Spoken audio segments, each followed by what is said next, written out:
We are back after that bit of a long break. It was a long game as well for things to get started. The first blood was quick, but then we had to wait about 35 minutes before the game actually formed itself into a winning one for Afreeca, who eventually did take game one. Afreeca Freecs, slow and steady was their game plan, and slow and steady brought big results. I assume Kuro pick up the MVP here, was so accurate, razor sharp, didn't miss a fish on screen from what I could see. That was very clutch from him, a champion that definitely has big moments and down moments. The Fizz next one, Orianna. Other picks like this, KT had a really strong comp. It was a comp that could definitely have taken the game in the early game, but slow and steady, Afreeca didn't allow them to blow open the game, make it purely about poke and siege. Instead, it was about the team fights, and that was what Afreeca's bread and butter after pick and ban. Yeah. This was one of the last engagements. A lot of these fights just took a really long time, right? There were so many tanky frontliners that eventually did go down after a long time, even score flashing away from this one to eventually go down to 2 of the carries, and then 5v4. Afreeca able to win another very extended team fight to take the win.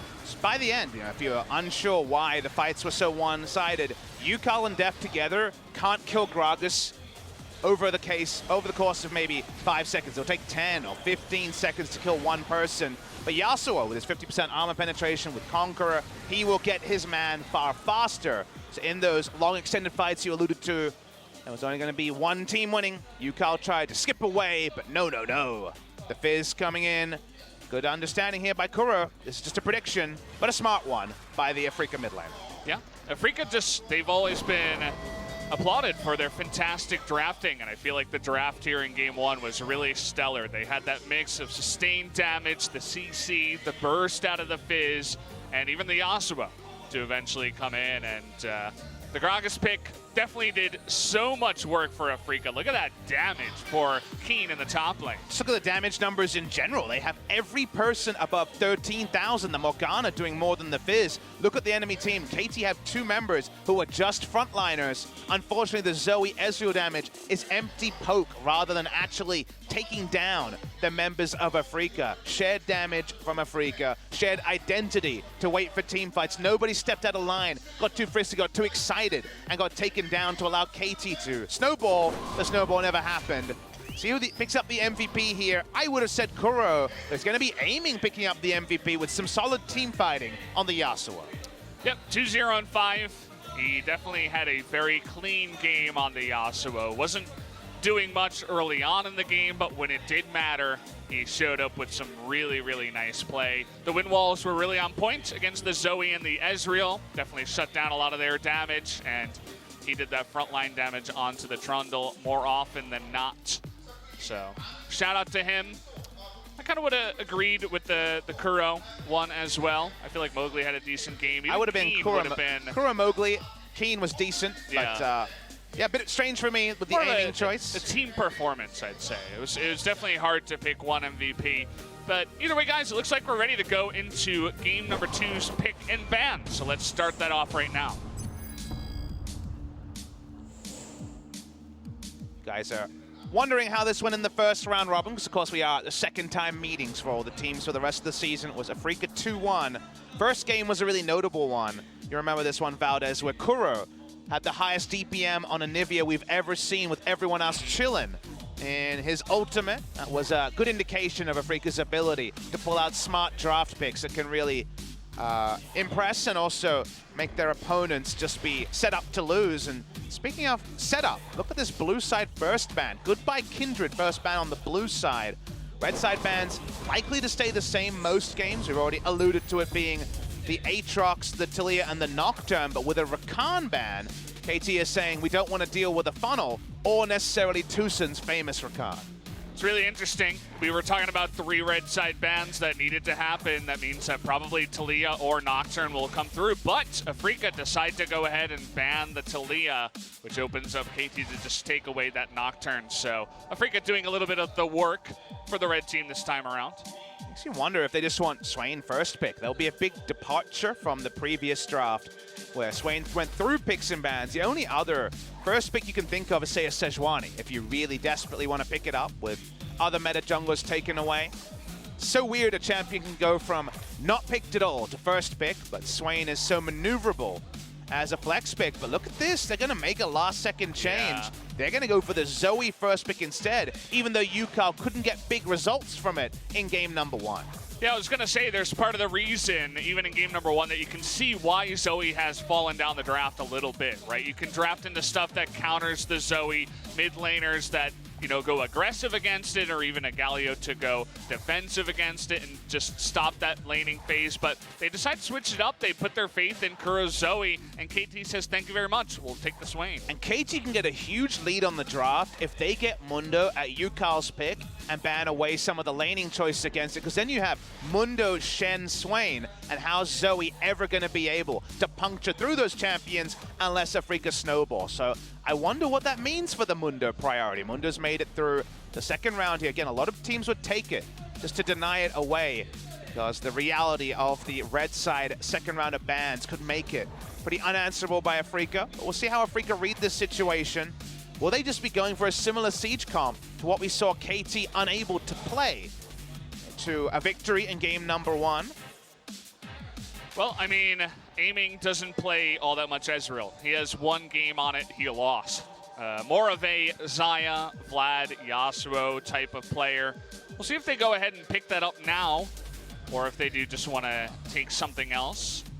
Okay, he is going to go ahead and jump onto the Ezreal once again. We'll see if he has better results this time around. You know how we talk about picking the reverse matchup and smashing? We were calling about how Chovy turned around the matchup against BDD on Zoe Aurelia. What does it mean if you turn around the draft you just beat? Is a fun thing to think about, but Afreeca sticking with what worked for KT. I'd love to see the Mundo here from Smer, but we won't see it at this pick. Could have taken Mundo, banned away Darius, and set up just the strongest front line to trivialize the damage from the Ezreal and the Zoe. They're not going to do it yet, but the Yasuo would be UCal most likely, you would think, but a deft Yasuo would be an intriguing thing to think about. Yeah, I mean, you think about Swain for UCal, maybe Deft jumping onto something a bit newer for himself. Hasn't played the Yasuo just yet. Very mechanically intense champion, I guess you can say. Hard to just pick that one off the ground, but I like the pick. You know, the Mundo is definitely very tanky in the front line, but you get the win wall. Worked very well against Zoe and Ezreal in game number 1. Definitely a bit of a head scratcher for me. Not sure about Afreeca, but you know, they've shown before that they can turn drafts around and just show genius through the drafting phase. So I'm waiting to see that genius. Show me your genius, Afreeca. That's what I want to say. Looking at solo rank in terms of the last 7 days, most recent game for Deft is Yasuo, but only game across 2 challenger accounts. To me, it doesn't necessarily scream off the page a Deft champion, but I would have said the same thing about Mordekaiser, and it's been one of the best picks for KT Rolster so far this season. So we'll hold our judgment. They're screaming we want to play Mundo with the next pick in the draft. Let's see if Afreeca's going to ban it. Probably would have to see the Mundo ban. I don't think you want to give that one over for free, but then maybe KT just take a page out of the Afreeca book and take Gragas. But hold that thought. We see the Camille get banned. And Deft is, you know, he's a known troller in the pick and ban. I don't think we're going to be seeing Hecarim anytime soon. If you squint a little bit, it does kind of look like a scary alpaca in the Hecarim splash, as we're just going and showing some stuff that we're not going to see. A Gragas we could see, and it's another champion that worked very well against Ezreal and Zoe in game number 1, but they're going to skip over the Mundo, maybe because Keen is such an apt player on the Gragas, but hasn't shown much on the Mundo. This is what we see in EU, by the way, just zooming in. We could actually see Rumble into Gragas. People in Europe have been loving the 1v1 matchup there. I think it's risky.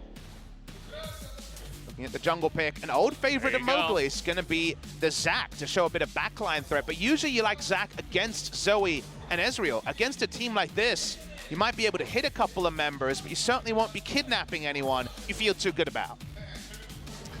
Pretty much anyone is going to be okay about getting into the back line. Perhaps the Yasuo wouldn't be too happy about it. Could get burst down pretty fast. But yeah, I mean, the Mundo's free. Might as well pick it up here for your top lane. The Gragas, you know, with the cask, you pop him away when he tries to dive your turret. It's not too bad into the Mundo, but in terms of tier, definitely liking the Mundo.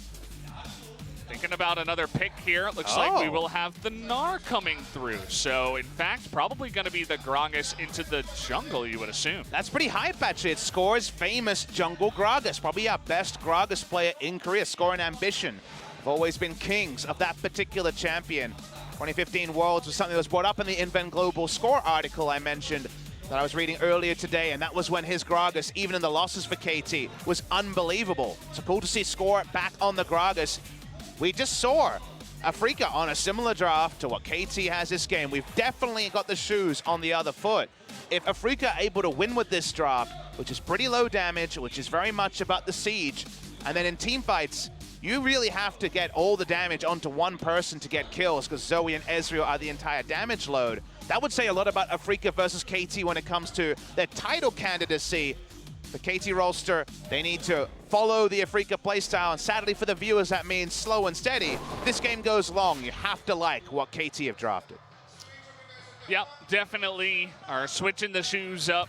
It feels weird, but it's what's going to happen, I suppose. You know, blue-red side, we're still trying to figure out 8.13 and how the drafting meta does work out. And I suppose it does make sense in that way that you do see these compositions drafted against each other. But the Gnar coming through once again for Smeb up in the top lane. It almost feels like one of those new champions because we haven't seen it in so long. Old counter pick into the Mundo, seen once this season from Sword into the Mundo. Can go Blade the Ruin King, can go Rage Blade to find ways to shred down that health bar. But you're right, only second game of the season on the Gnar. Foregoing the Kennen this time around. Did not want to see that one. I'm not a big fan of that pick. The Gnar definitely going to be a bit nicer. But the countdown has started. Let's jump into game number 2 for KT versus Afreeca right now.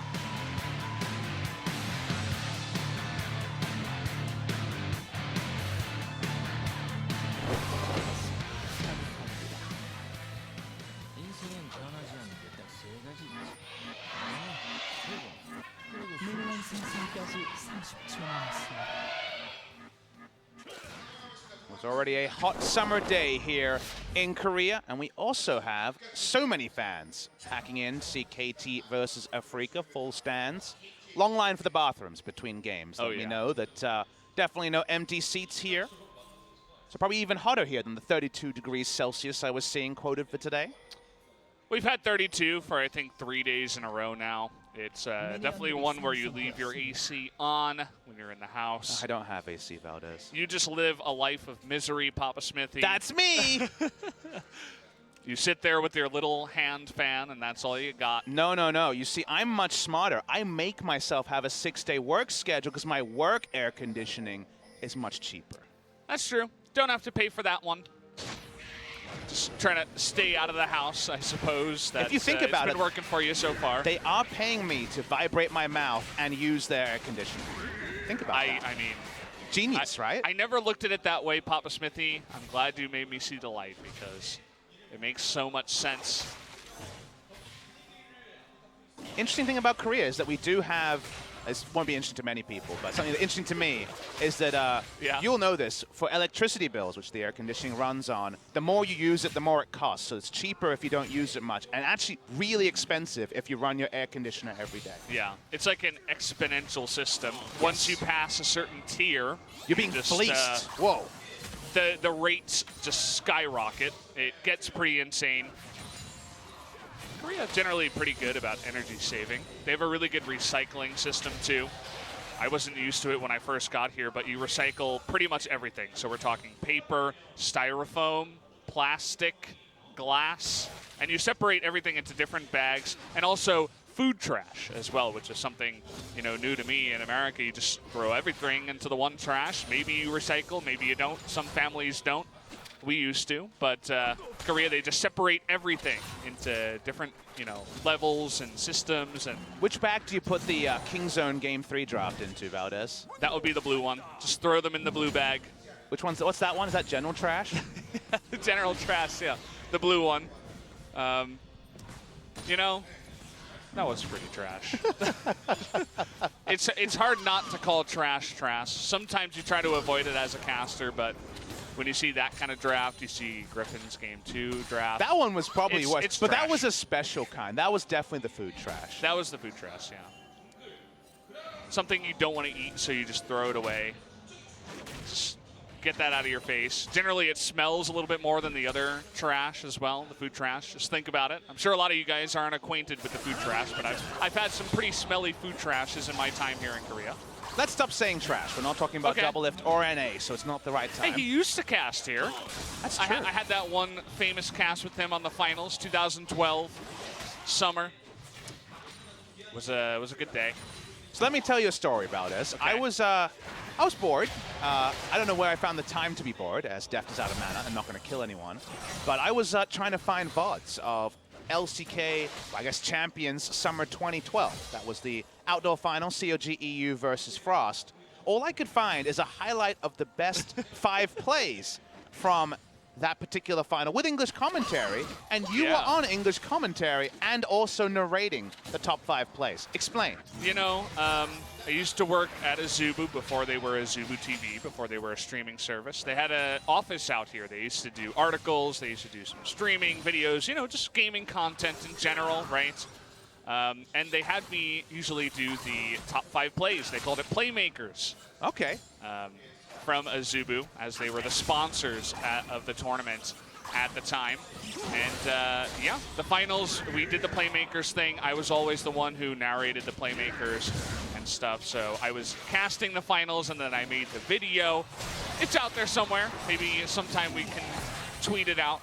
But so you were it was a long time ago. League of Legends looked really different, and my casting was, it kind of sounded like I was on drugs. I was way too calm for everything. I just barely even raised my voice. It was really funny. And people accuse you of that now, so that shows how much has changed. Interesting fact, the reason why I bring it up is your co-casters were Mole Trap, a name that some StarCraft fans will know, and Double Lift as your other co-caster, and this was pre-Monty Dollar. So technically, you actually outrank the rest of us over here. I know. I'm the most OG of the OGs here in Korea. I guess Moletrap and Torch were the first, the original OGs.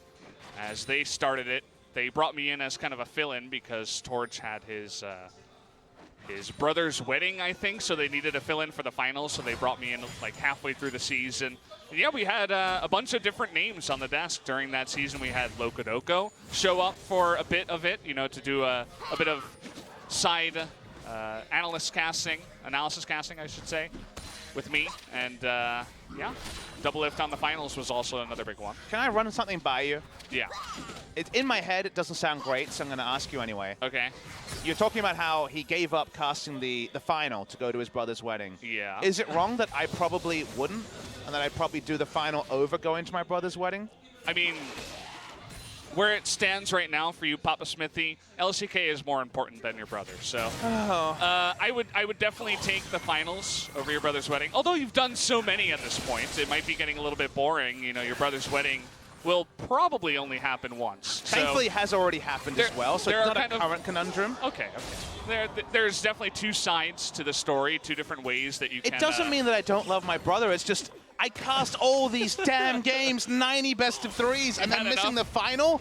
I just... What was the point, you know? If I did all that, what was the point? Yeah. I mean, I don't know if the fans would be too happy about Valdez and Valdez 2 on the finals.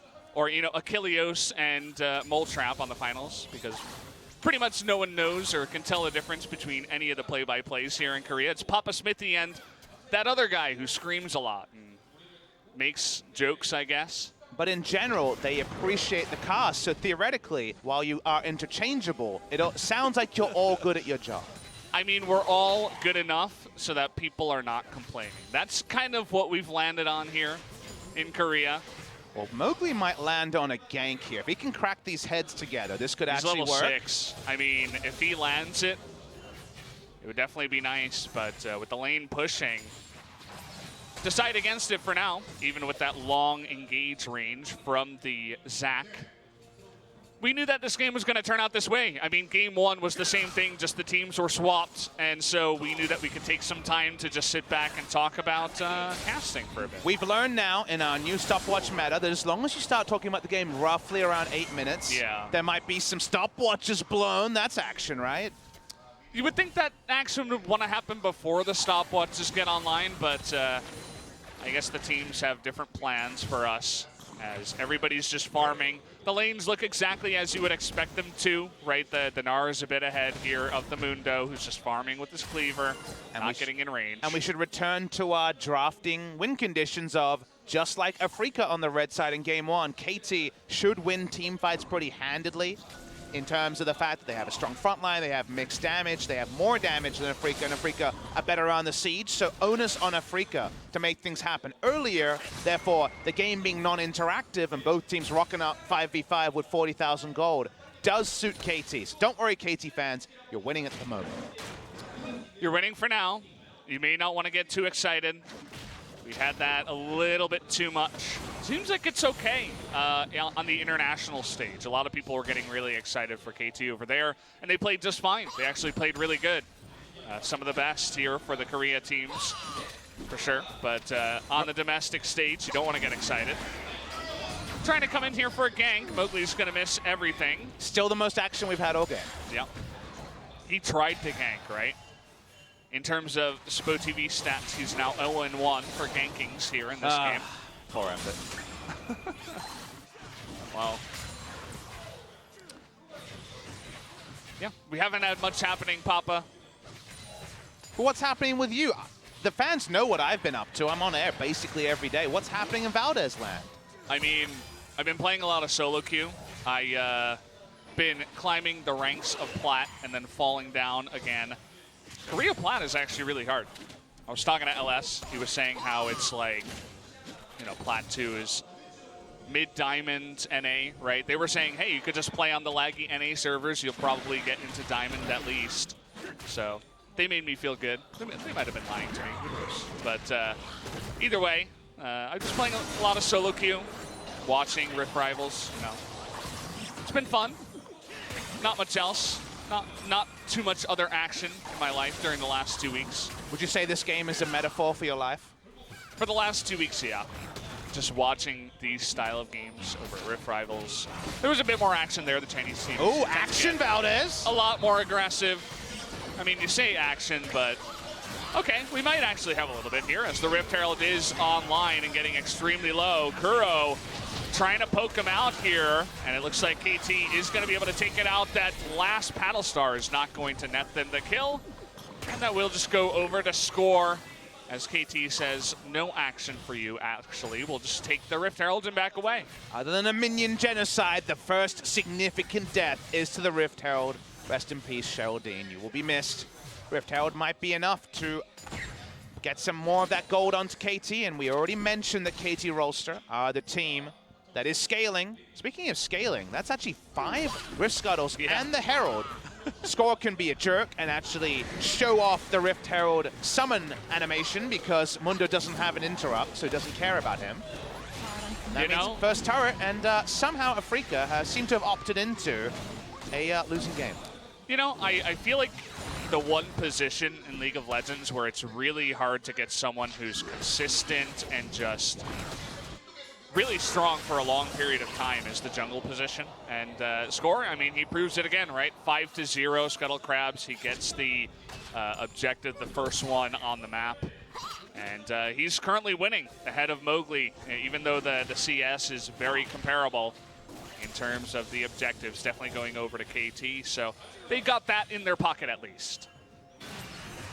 KT gonna just disengage bot side. They already got an objective top, so no reason to go any further. We saw Score have a similar performance at Rift Rivals on the Kindred, you'll remember, where he took double scuttle and was also taking every mark whenever it was possible. I normally expect this level of domination in the Zac versus Gragas matchup, but Gragas a more flexible champion as the Zac has to use his AoE clearing ability as his movement ability, so isn't able to steal with the relative impunity that Gragas is. Speaking of Gragas, he and Mowgli having a bit of a chat. Yeah, you say Chad because I doubt anyone's going to die here, although the kidnap does come in. Score is getting pretty low, is forced to flash away. Really nice cast to get everybody out of position. Now Def going to land up into his ultimate here. He's going to stopwatch the first of the game. Shen getting really low is going to get devoured here, but he's got a stopwatch of his own. Def getting really low too, is trying to do the damage. A big knockup by Yukal in the background, is able to get that first blood over to the Gnar. The Mundo though with a double kill in the back line. In the meanwhile, though, Gnar and Yasuo defeating the backline of the enemy team. There's kind of the divers doing their work into the backlines, and now Keen and Mowgli looking to run away, as it looks like Yukal is just going to go into the bot lane and push. Ask for action, ye shall receive. Here comes Smeb. He even has the Blade of the Ruin King already. Wow. Goodbye, Mundo. He built for lanes, so he kills you quickly. And the big story here is Yukal picking up a stack of kills and kill involvements, some minions as well. Very extended replay. Ye of little faith, Valdez. You thought no one would die. We knew it would be an atrocity. In this one, so many stopwatches and flashes available because of the non-interactive nature of the earlier game. But KT have the team fight comp. Def controls space, does a lot of AoE damage. Yasuo ready to go, but frustrated at the start. But look at this self-made Q over the wall. Hits 3 members, cleaned up by Yukal, and pushes the lane. Just a dunking by the Yasuo. Meanwhile, Keen, he eats an incredible amount of damage from the Swain, but after the Demon Flare is popped, it's like, well, we don't really have much follow-up, as Mata and Deft and Score got taken out by the Mundo. Or actually, I guess it was only 2 of them that did go down, but Mata and Deft, that bot lane being taken out by the Mundo, is trying to do his best. But now we look at the game situation. You have a 3-0 Gnar, who actually picks up Swifties afterwards. So he's looking to be very aggressive after the Blade of the Ruin King here. If you think of the build, we see Darius go, it's frequently Trinity Force with Swifties for I want to kill Mundo. The Swiftness boots is because Mundo's only disengages Cleaver, and it's quite big initial slow. So you just want to stay in auto attack range more with the Swiftness boots. So he just wants to dunk lane hard, Valdez, and you can see with Keen's positioning, he's a very sad boy next to his inner turret, not being able to pick up minions unless the big Gnar decides that he'll give them up. Yeah, most farm in the game, most kills in the game. We'll go over to the Gnar in the top lane as Smeb, he has found some consistency, at least, onto the Gnar this time around. We'll see if he can actually push that into winning the lane. Certainly, for a while, until that Mundo does hit level 16, he's going to be just dominating that top lane. A lot of damage dealt by the Gnar. It's in the Mundo matchup, so we're not going to be too surprised by that. But Def, basically in that last fight, put out the great majority of the 5,000 damage. KT with the scaling team fight comp, they're in position. But Afreeca Freecs know if they don't start going soon, they may never go at all. Just a half-hearted attempt at a steal, you can call it, by aiming, had his ultimate available, but just decides to go for the Mystic shots. It's not effective, as Score is able to pick up that Cloud Drake for his team. KT now about 2,000 gold ahead, looking to roll this into something even bigger. See what Afreeca want to do. They have a nice push down on the bottom side and a good rotation here by the Zac and the Zoe, which means that at least they'll get the turret after all this. Good map movement from Afreeca. They didn't have the ward set up, but they had the numbers, so they're able to push up and abuse back timers to pick up their first objective of the game. Will we even see them pick up a Scuttle Crab, though? Zac versus the Scuttle Crab is going awfully for the side of the Afreeca Freecs. It is spawning on bottom side, and Zac is camping it. Zac is saying, I will pick up one. Well, it's 6-0 for you guys who are new to the Spo TV broadcast. It's up at the top next to the turret indicator. It's been the score show in the jungle, that's for sure. But now they're looking for Kuro. There's the knockup. Super easy. 1, 2, 3. And that's that combination you're always looking for between the Gragas and the Yasuo. Just has Mata there for some help. Look at Smeb coming from behind, just threatening the dive. They're not going to go for it. They spot the Zac, but another kill picked up here for KT. Best moment of the game. Poetry in motion on that engage. Mowgli, he's looking for a big Q, but he's not going to find one. Score waited for the portal jump to be down. Hits the ult. Beautifully done by KT. On what has been a very slow-moving game, you have to sit back and appreciate just how crisp that engage was from KT. Yeah. Clean and easy was the name of the game there on that engage. Now they're looking for a bit of a more dirty tactic, some sneaky bush tactics down in the bottom side. It's not very sneaky if he pulls his blade. Well, yeah. Mata has to ruin everything. No fun for him. He's all about the honorable League of Legends. Speaking of no fun, the Gnar is just dunking on Mundo as you'd expect. Watch this though, sees the portal jump, here comes score. Couldn't have been any nicer. You, Carl, say, why didn't you hold on to your ult? Of course I was going to hit the Q like I did last time, but otherwise, just beautiful from the side of KT. Yep.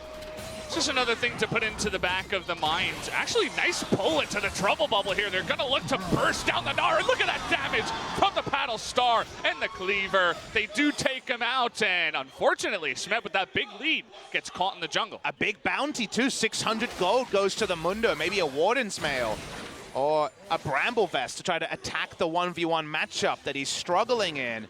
KT may have the draft we like, but we're talking about the game playing out in terms of a normal game with low mistakes. KT known for their mistakes, Valdez. They can't afford to have too many more moments like that. Got to be careful, especially when you're playing against a Zoe and a Zac in the enemy jungle. They can engage from so far away, even when you can't see them at all. They might just be halfway down the mid lane and they're going to take you out. So just Smeb, that's another thing to put in the back of his mind. I was talking about how Zoe Kuro's going to have to be a little bit safer with his portal jump after his gank. Smeb himself going to have to be careful about how he invades the enemy jungle from here on out. One of my biggest criticisms of Smeb this year is he has too many very easily solvable mistakes. If we're thinking of tennis analogy, it'd be unforced errors. He doesn't need to be there. He doesn't need to be collapsing. The team is already winning. It wasn't a desperation play. It was just a misplay. In KT walk into the mid lane. They are still in a fantastic spot given where the comps are at and the gold that's rolling in this game. Honestly, big mistakes like that are what Afreeca need to find a lifeline back in game number 2. They certainly are. In terms of, we were talking about in the draft, the idea of Zoe versus Swain for the first pick. And I wanted to see it come into action in the game, is the Zoe actually worth it for the first pick? Afreeca hovered Swain for 10-15 seconds and they switched it at the last second to the Zoe. May come back to bite them. The Zoe dying twice so far, and the Swain looking pretty good. Is down on farm in the bottom lane. Perhaps they thought, hey, we can draft Ezreal and deal with the Swain in the bottom lane in that way instead of, drafting the Swain in terms of, being scared of the counter picks in the draft. But we'll see how it does move along. It's definitely one of my things to look forward to as the game moves on.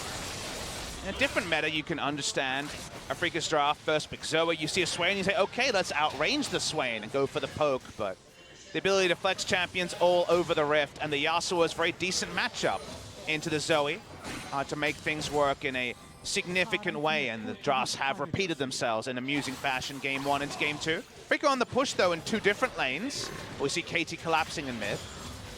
You notice what aiming can do. I mean, we saw Genji doing this in the beginning of summer. We were talking about how it was genius. It was so smart. You just open up Ezreal to be this gigantic lane bully after the laning phase ends because he can just poke. He's got red buff, and the Tahm Kench sits right behind him with Cleanse, and he says, you're never going to kill us. I can always get away. I have Cleanse Flash.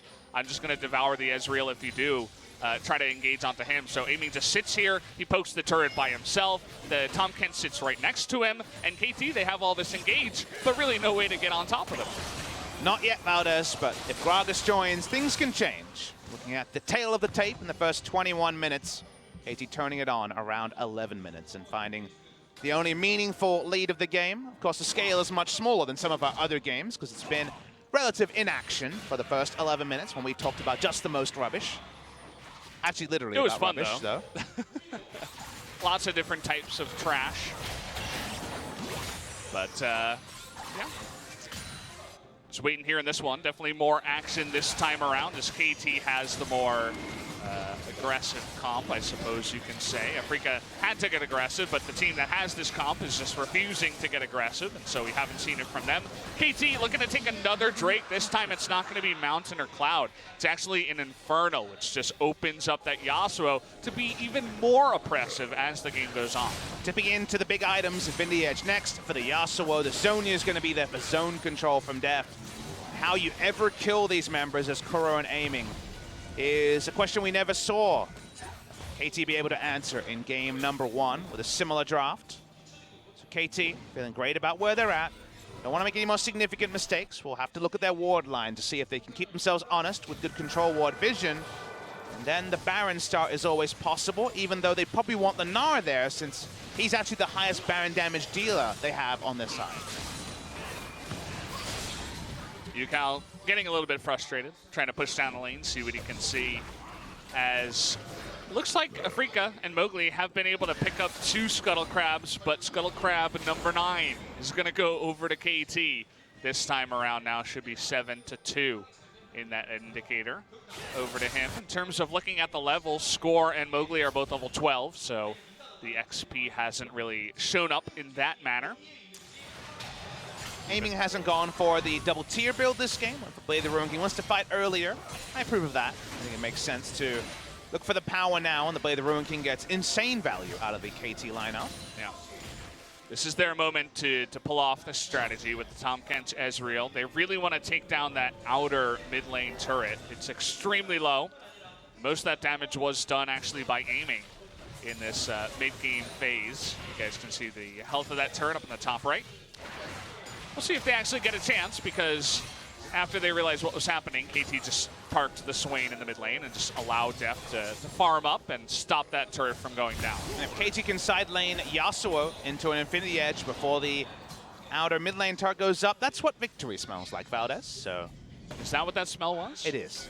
I feel like it's just beginning to waft its way into the studio for KT. Did you say waft? Yeah. It's waft. Come on. It's waft no, over it's in America. It's wafting over. It's not wafting over, you daft person, you. Sorry, bruv. Governor. Well, Afreeca finally got things in order here. They got the turret, baby. Yep, they finally did it. They took out this outer mid lane turret, and yeah, they just grouped up as 5. KT wasn't really ready to go for it. And go for the defense, I should say. And so they do take it. Another red buff will go over to aiming. And we return to this mid lane. I feel like Afreeca is handling this game a little bit better than KT did with the draft. How do you feel about that, Papa? I think when it comes to the itemization, I prefer not going double tier, because by the time the double tier comes together, you've probably lost the game already. But it all hinges around here. I really do think KT have a significant lead on paper, and we saw pretty much the videotape of it in game number 1. But KT also makes more critical errors than our other top teams. So I'm waiting to see if Afreeca can either set up a huge outplay or see a KT mistake. Speaking of outplays. There it is, the Devour comes in, but the 2 people are mixed up in it. Tucson is gonna have that stopwatch, and he gets the great help. And look at the back line. We have Keen going nuts there. Mowgli gonna help him out too. And Deft all alone, trying to 1v2, is nearly able to do it, but he is gonna go down in the end, gets punished for it. And look at Keen. Nobody can take him out just yet. That ultimate is gonna finally tick out as he runs out of time, but Afreeca able to win the fight 2-0 in their favor. We may criticize Tucson's Tahm Kench, but that might be the biggest Tahm Kench play I have ever seen. When you see the replay, you will fully understand it. But Tucson, normally it's about the engages on Rakan. That was sick. Afreeca Freecs, it had to be now, as KT's scaling only gets better for team fights. They don't find a big victory, but they do find something.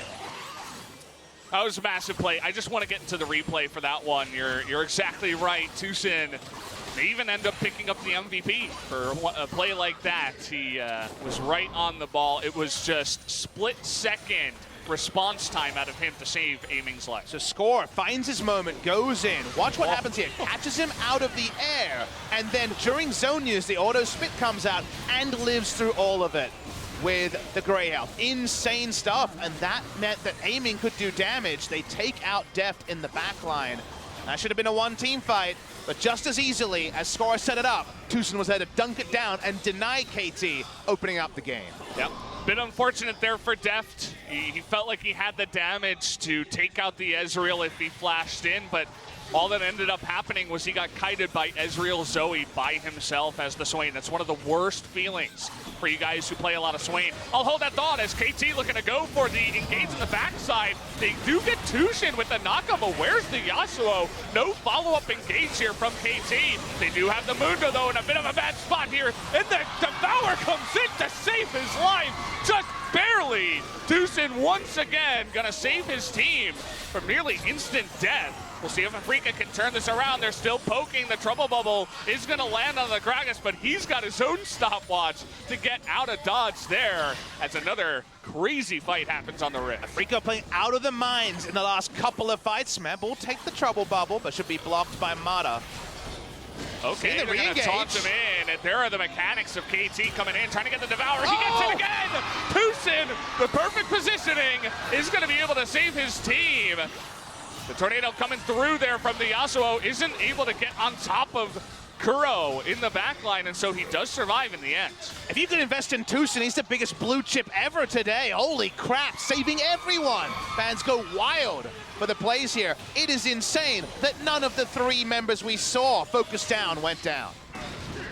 This is carrying your team in a different way, right? We all know the Yasuo with the 5-man knockup, the last breath on everyone, and then he just destroys the enemy team. But this is just trying to save your team from doing dumb stuff and from getting caught. The Zoe hopping forward over the wall into so much CC. Kuro saying, I'm gonna kill this guy, but obviously not. And Tushin able to save his life. Let's take another look at the replay, though. You asked about why the Yasuo was late. Watch what happens. Gets interrupted and knocked up by Mowgli, so can't last breath at the start. Fight continues. Eventually, they just hold on to the Mundo, wanting to kill him. But Tahm Kench is there again. Good positioning from Tushin. That part is standing. Press W. You're not excited yet. Understand that. We go on from here. They try the re-engage. Last breath is down, so they can't make anything happen. This should just be the long and short of it after they blow some cooldowns.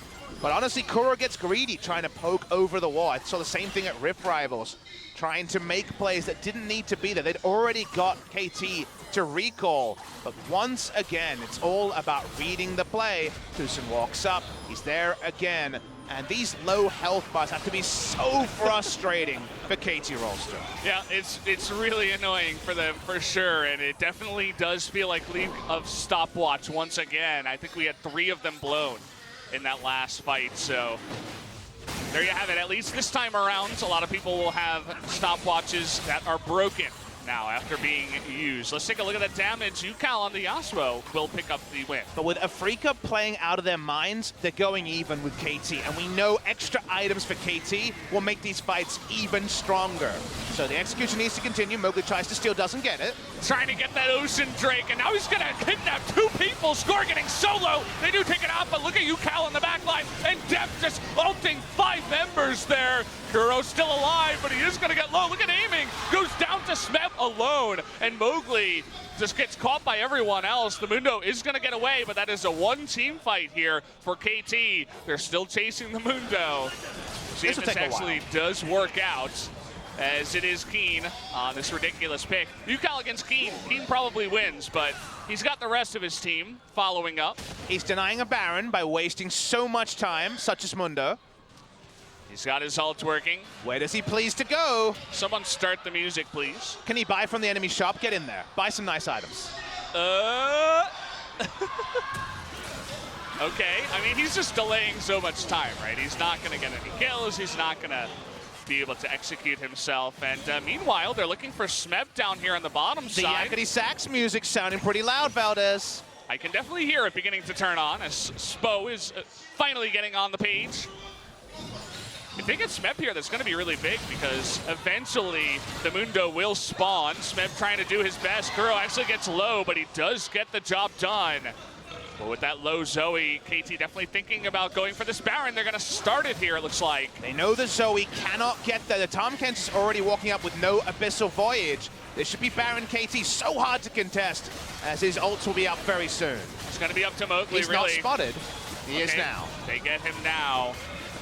Cask is gonna miss. They're trying to get the Tauntaun in. Here comes Mowgli with the big knock-up. Depth taking so much damage, and he got it! Mowgli with the huge steal in the back line, and Depth goes down 2. But can UCal take everyone out? He's getting extremely low. Zoe is able to show up, and here's the Mundo. Make that 2 extra kills. kills for Afreeca after getting the Baron, and an MVP play from Mowgli will tip the scales in Afreeca's favor. And Afreeca Freecs are so close to reverse matchup in KT. It's the same draft that KT lost with in the previous game. And even in the late game, those misplays from KT happen again and again. And the game might just end here. It might just. We have a big wave coming on in. So many range minions. And they have incredible poke and all the buffs on the side of Afreeca. Not sure that they're going to take this one, though. They are going to respect the Gnar and the Shen to delay it. So still a huge play in favor of Afreeca. They go ahead now. They have 3 minutes of Baron. They have 4,000 gold lead. Let's take a look at this once again. So the cask is thrown out, thinking he will stand there. He doesn't. The Baron at 2,000 health. Because of the knocking of the heads and all the incidental damage, they continue to do damage to it. Smite doesn't work out. The Smite does register that time. Score too early. Yep. So many times a story in his career, and then no one has any damage left to threaten Kuro at all. All the health bars are registered. KT make the all-in play, and because time was wasted on both sides, they couldn't outnumber because Smeb was in the death chamber. That's definitely one that Mowgli is going to put on his resume. He's like, hey, I'm an up-and-coming jungler. Take a look at this play. He does everything, basically. He's got the perfect positioning, dodges the cask, dodges the taunt from the Smeb, hops over the wall, knocks heads together after his own knockup, ults them, and while he's ulting, he outsmites Score, who's just sitting there. And, you know, just trying to get the timing right. So this guy, the younger jungler, up against old man Score, he wins the mechanical smite fight that time around, and it's going to give Afreeca a gigantic advantage in this game. It was also a really high-risk Baron to even attempt. They didn't have all their plans. They missed the cast. And from there, it became the 50-50 that the game shouldn't have been. There are item timings where KT are on paper super set up to beat Afreeca Freecs. We're basically at that point. And Afreeca picking up a Baron is not part of the script for KT Rolster. The push coming on in here. They don't have the Banner command anymore, but it doesn't look like they need it. A poke comp that has the Baron is one of the strongest moments for the composition. Smeb trying to get into his Mega Gnar form, but Score's going to get locked up here. Tornado coming forward from Yukal, coming from the side though here, able to knock up 2 people there. Kuro getting solo, and Yasuo is able to take out 2 with the help of Smeb, and the rest of Afreeca is on the run here. Aiming, not able to kill anyone on the back foot, and he is going to go down with 2 other members. Afreeca, though, looking for the mid lane. Take a look at Mowgli. Gonna lose at least one. Here it goes, Nexus start 1 down. Yeah, Mowgli not gonna go for it, just gonna let that one fly. One Nexus turret is gonna go down. It looks like the second one will be saved for now. But 3 kills going over to Afreeca, getting a little bit aggressive onto that top turret, and KT with a nice play. And these are the fights that KT have to win. They should win. They have so many ways to set up the last breath.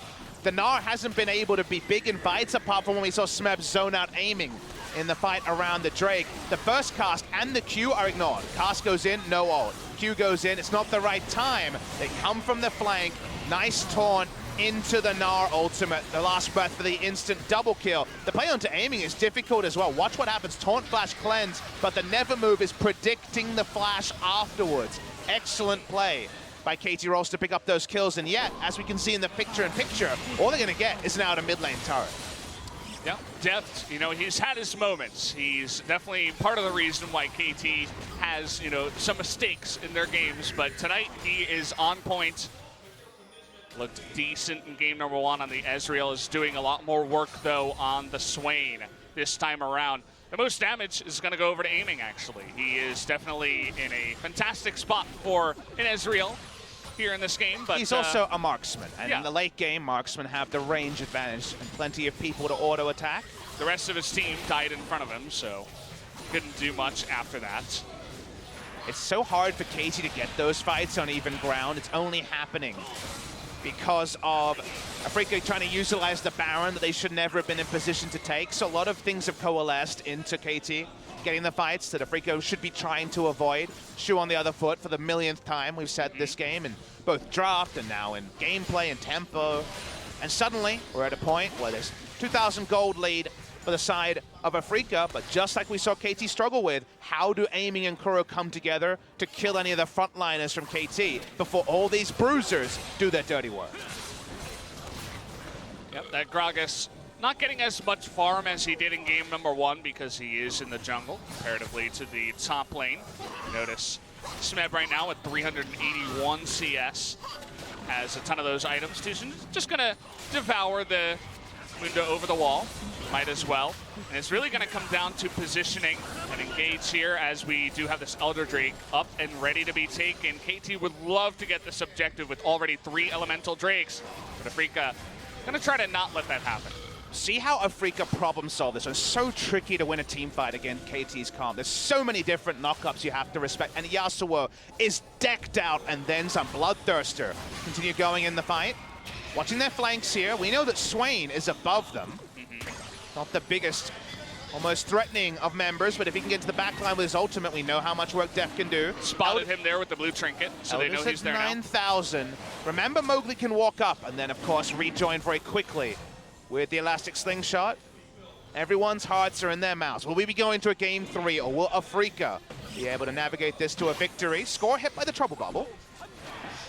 Definitely one way to think about it, but Afreeca, they're so fine to just delay. Look at that massive wave up in the top side. That's a wave big enough to take out the turret by itself. They get the sleep on a Def, and he nearly dies in the back line. Look at Mowgli trying to get onto Def, but the stem United will keep him alive for now. And now Keen just going 1v3, aiming and choosing to go over the wall. They find Mana in the back line. They take him out, and the Mundo just does not die. All of the focus there from KT. Now they're trying to stop you, Callie, who's going to get the Mundo finally. Gonna dodge that tornado now, is aiming, but he finally does go down. And the fight, we predicted it would go to KT, but look at that top lane. Looks like it should go down, this inhibitor, even with the TP coming in. He has to TP in, otherwise it could just kill the last Nexus turret. Smab goes back, he's happy he has a high health bar, could have died to minions if he was on low health. He'll tank them up, but KT crucially cannot end the game after getting 4 kills at 40 minutes. It's definitely a game that feels very one-sided to KT at this point in time. We talked about the drafts and the picks, the compositions, and now potentially Elder Drake, unless Mowgli wants to be the hero again. But the knockup comes in. Tucson, once again, he's right there. He knows where he has to be. Mowgli's still alive. Not on a ward either. Only now, he's in vision. Yep, they have the vision. And Scar says no. Look at that. He's like, no, I can't do it. He doesn't have the smite. Look at the cooldown, 20 seconds left. He says, no, we cannot take the Drake, and that is massive in this game. As a 31-year-old, there are moments when you realize your age is catching up to you. Score is having one of those moments here. He's not going to take another smite battle. No 50-50s to happen. But that's not just a 50-50, no harm, no foul. Afreeca get inside track into Baron control because KT won't keep Afreeca around the Drake. Yeah. And just for a reference, that's Papa, who's 31, not Score. Not yet. We'll see if he's still around at 31. That would be a massive feat. But now the inside track into the Baron. Look at the damage from Yasuo. He's just beginning to get out of control. He can take out the Mundo. He can take out anyone. Whoever's in front of him, he will go for. And as long as he's not in danger, he will absolutely take the fight. They try to go for the Baron now. They're starting up the Baron, and because we see in the top lane, Deft is there, he has teleport, but wards here are pretty minimal, so he's going to walk up anyway. Afreeca themselves disengage off the Baron. It's all about the position you get by starting an objective, not just, hey, we'll rush it down. Scheme on such a knife's edge. You said it best before. How is Afreeca going to just figure this game out? To take the win from KT, to sweep the rug out from under their feet. Definitely will feel that way. They do take the win at this point in the game. But now KT with the inside track onto the Baron this time. Trying to just clear out some of the vision. Trying to not get caught here. Game is so much more tense at 41 minutes than the drafts would suggest, because Afreeca were able to blow it open after a KT mistake and pick up that first Baron and take down these inhibitors that have forced so many movements from KT. KT just want to play the 5v5, but the side lanes are what have really been shutting them down. Is Score desperate to set up a last breath. He's just running at them. He's saying, come at me, bro. I want to fight right now. And, well, it's going to be hard. Look at the bottom lane. Look at the top lane. Spo TV observers, they're on top of it. They know that with the super minions pushing in the top side, plus the big bottom side wave, it's going to be really hard for KT to stop both. And I said Def with the TP to the top side, and the Shen with the Stand United into the bot side. See if any steal can come in. The It's TP very late. is going to come in now, but it doesn't look like Score's in position, and Top Kent with the second smite. He's going to get him, but aiming gets so low, and he is going to be taken out. The kidnap here from the Zac isn't going to mean anything. Deucin just trying to save Keen's life. They get the Baron, but 2 kills do go over to KT. Make that 3, and look at the main base. The turret in the bot side goes out, and look at the Nexus. The Winions aren't going to end the game, but Keen is walking up. He wants another inhibitor. And you know what?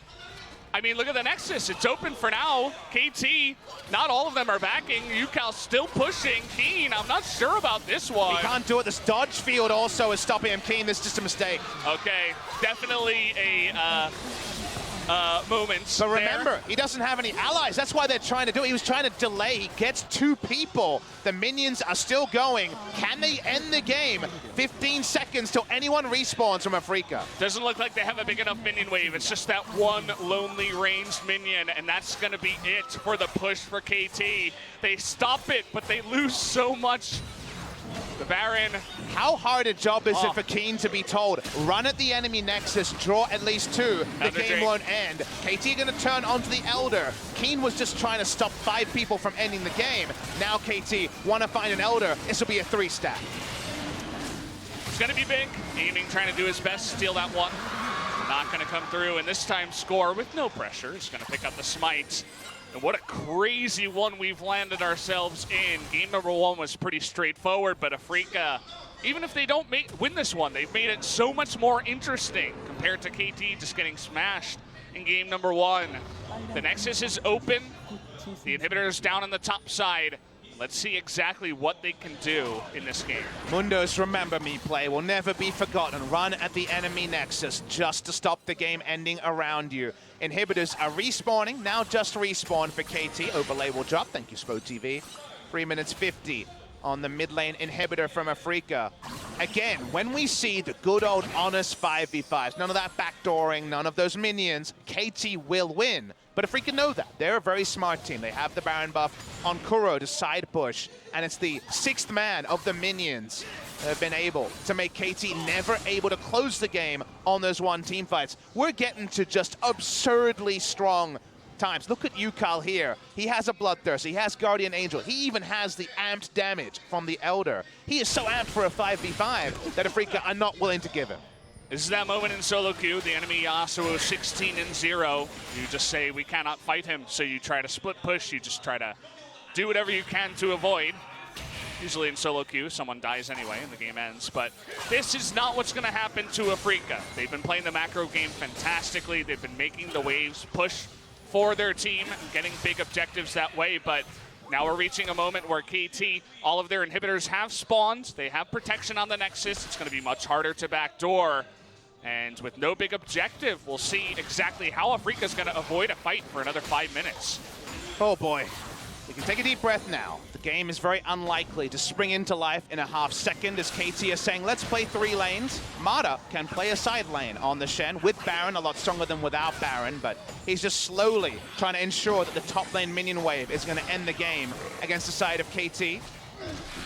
Taking deep breaths here, Mata, slowly but surely trying to push up grouped minions. He's not going to be able to push them quickly, but it is going to be a big grouping, so it's going to be a very strong push when those minions come forward. KT finally able to play multiple lanes at this point in the game. For once, if they do get a 5v5, the minions aren't going to force them to recall. Some attack pings coming in here, probably from Smeb or Score, trying to lead their team down on the bottom side. They have the big push happening here. And it looks like they will just take the inhibitor. It's what I was talking about. Afreeca, they just don't want to fight, right? They don't feel like they can without significant poke. So how can they avoid a fight for that long? The question is, or rather the answer is, you let your inhibitors die. You just get pushed in and you say, no, we will not fight you. Problem is that the enemy team is a team fight team, and even though you might say eventually you'll be on the enemy Nexus, doesn't matter. Chasing on Mata, trying to kill him here, but going to be able to get away. There's been so many moments this game. It seemed like an obvious MVP performance from Deucin if it ended at 35 minutes. It did not. This could be another moment. Score looking for a ultimate from UCal, waiting for UCal to get in range. It won't happen. We saw Mundo going for the Remember Me play on the Nexus. To me, looked like a mistake from the start, but actually looking at the death timers and remembering how late it was just, you cannot end the game if I run straight at the enemy Nexus. This game has certainly been more than it seemed at first glance. We're seeing KT push in top, take their time. They know the game could end on the next play. Because they have that team fight lead, they're willing to be just a little bit more patient. Yep, they're just waiting on it, waiting for that big moment. You know, they have 2 inhibitors down compared to 0, but look at this, the rotations here from Afreeca trying to get on top of Smeb, and wow, the damage coming out of Kuro now. The Stand United onto him, but they're gonna pop his GA. Coming from behind here is UCal and Deft, but it's 3v5 right now. Smeb is gonna go down, and all of a sudden this fight is going one way. That's toward Afreeca, but Deft in the back line is gonna be slapped. UCal trying to go 1v4. We'll see if he can do it. He's gonna get on top by aiming, flashing forward, the big devour. How many can get? Both of them go down. He's still got his GA. Keen's super tanky, but that's a double kill already for UCal. And it doesn't look like anyone else from Afreeca can stop them as KT finally get that team fight. It was looking good for Afreeca, but KT gonna win it in a big way. Daddy UCal's gonna win this game for them. No one can take him. Send 2, send 3, find 6. You won't beat him. They're looking to close it here, KT. Yasuo just way too far ahead. Even gonna knock up the Mundo and look for another kill here. But you can tell that Keen and Mowgli just trying to delay this one. Doesn't look like it's gonna happen. The double taunt's coming on in. KT still thinking about a fight. All this CC and UCal, he's finally had enough. He is gonna turn onto Keen and onto Mowgli, and that's gonna do it. The fans finally realize it. As Papa Smithy has 30 seconds ago, this is gonna go over to KT, and we will have a game number 3 onto the Rift. Every game, baby, we're going 3. This will be the 5th in a row. We're going to game number 3, and with KT and Afreeca, with plenty of beef regionally from Rift rivals. Everyone said it should be KT in the final game. It wasn't. They saw game 1 of this series, and they said, okay, maybe it should have been Afreeca. Suddenly, it's all up in the air. Both these teams are not where they want to be. They are not rank 1. They are not rank 2. They are still playing with playoffs a long way away, but still on the horizon. KT versus Afreeca, just as hype as it ever was. And UCal, he folds his hands and says, the job is not yet done. Seems like he is sensing maybe a Yasuo ban coming into this next one, or a Yasuo pick. It's gonna really make game number 3's draft really interesting, because twice in a row, the team that drafts this Zoe, Ezreal, Tom Kench composition loses as it gets to the late game, and they could not push it early enough. And so KT are gonna have to ask themselves, do we draft ourselves into the same hole and trust that we can push it ahead in game 3, or do we try to mix it up? I don't think Afreeca will be able to ban the normal 3 bans on red side, because KT will be returning to blue, and that means we could see some interesting champions slip through. Well, we see a Nocturne. It's been left open a couple of times this week. Could we see the new Aatrox and say, can you actually play it? There's no hotfix, it's not as strong. We're gonna watch the last replay.